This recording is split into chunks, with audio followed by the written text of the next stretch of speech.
Hello and welcome to our ROK live stream cybersecurity session. We're coming to you from Automation Fair in person, Houston 2021.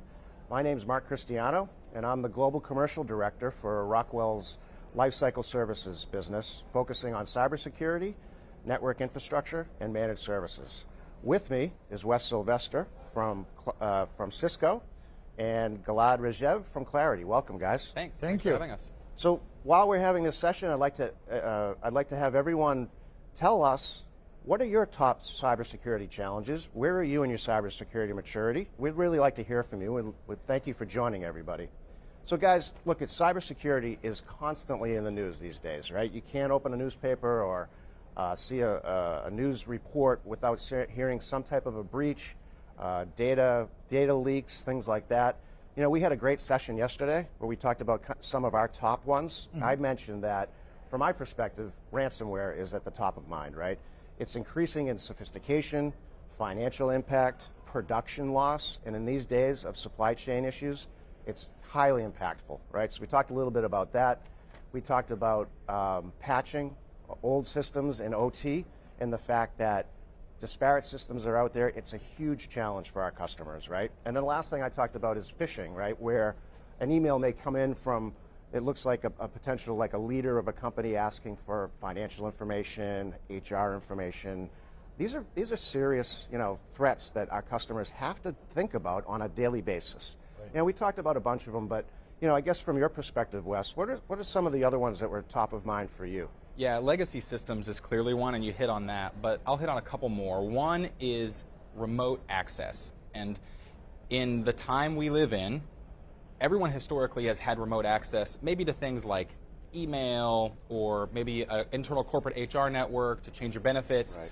But the access to engineering data and control systems in today's world is unprecedented. And so that's a big threat, but also a huge opportunity. We can address things like dual-factor authentication, making sure that identity services are in place so that the person or thing who is trying to talk to another person or thing or access data actually is that person or thing. So some great ways to address it. And then the other big thing for me is the people aspect of it. And then for so long, we've treated people as the bad guy because in many ways people are the weakest link, right? It's easy for us to click on a link. Even someone who has the best in mind for their organization, they plug into a port to get access in a remote part of the plant, and all of a sudden they've plugged a USB drive in that's dirty that might cause a problem with production. So there's the people side of thing, and the other thing I want to highlight on the people side of thing that I actually thought about yesterday after our session is people matters from a diversity standpoint as well. Yeah. And if you think about the people who are out there trying to get access to our systems, they're not all the same, and therefore we need to make sure that the people who are building our defense systems are also not the same. And so we're certainly a huge proponent of it. I know you guys are too, building a diverse workforce around things like industrial control systems and cybersecurity in industries, which isn't super common when you think about the diverse state that we're in today. So that's a huge one for me. Yeah, it's a great comment to add on to what we discussed yesterday.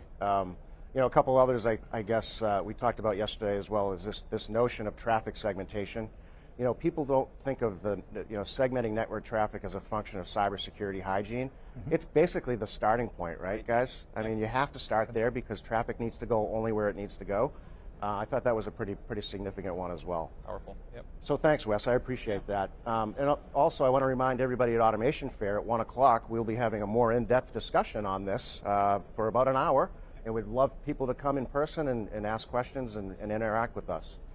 So Gilad, welcome. Thank you. Great to see you again. Great to see you here. Yesterday we talked about, I set it up with the fact that the way that cyber breaches occur is very similar in IT and OT, right? I mean, the implications are similar. But the way that you remediate against them has to be very, very different in OT because of just the differences of the architectures. Right. From your perspective, what are some key strategies that our customers can take away in terms of identifying the fact that OT is different and that they need to approach cybersecurity a little bit differently than they do on the IT end of the infrastructure?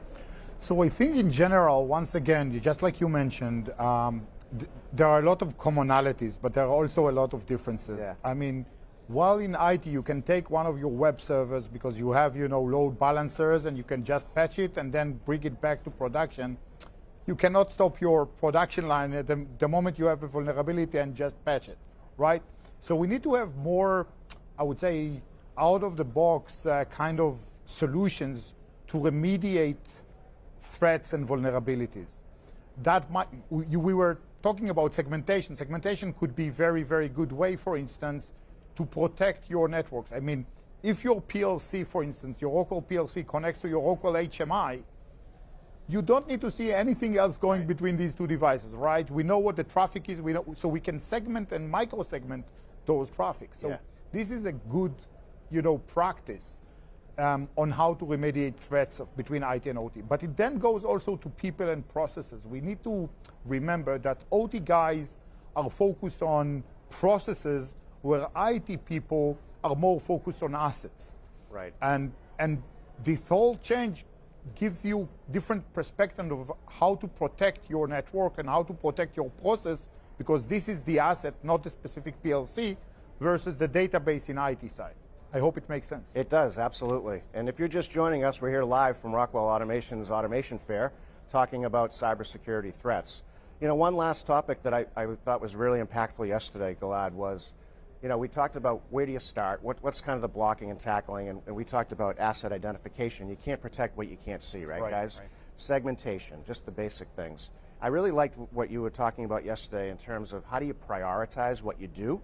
And at a macro level, we talked about you need to create a risk profile for your enterprise. Right. Different industries have different risk profiles, but I really liked what you talked about in terms of when you identify the assets, what's the crown jewels, right? I think you said that yesterday. Right. And how do you do that prioritization? If you want to kind of expand on that a little bit, I thought it was very impactful. Sure. So I think, as I mentioned yesterday, we, as a cybersecurity lead, we need to have a list of what our assets that we want to protect, both on the IT, but also on the OT side. So those are the crown jewels. What are the really, really important processes that I want to protect, and what devices are part of these processes?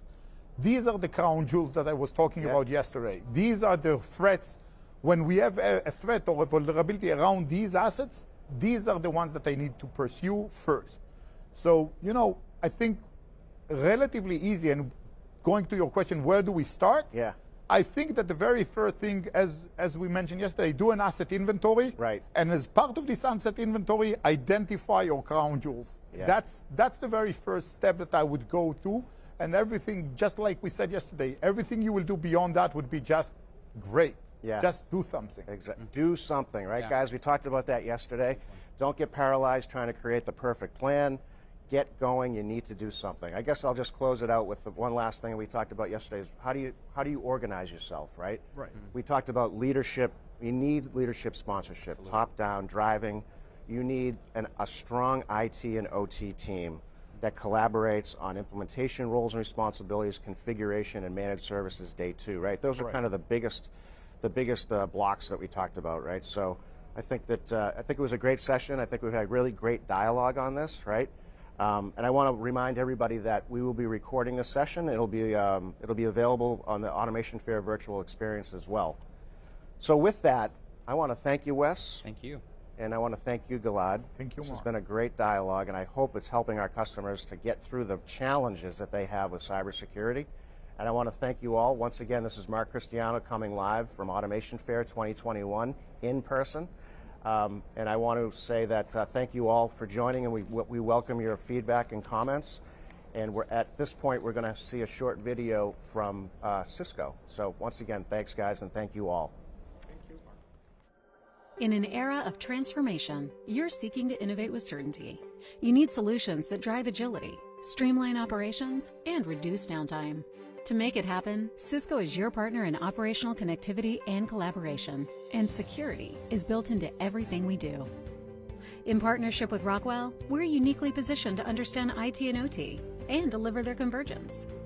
Between reacting to change and leading industrial transformation, there's a bridge.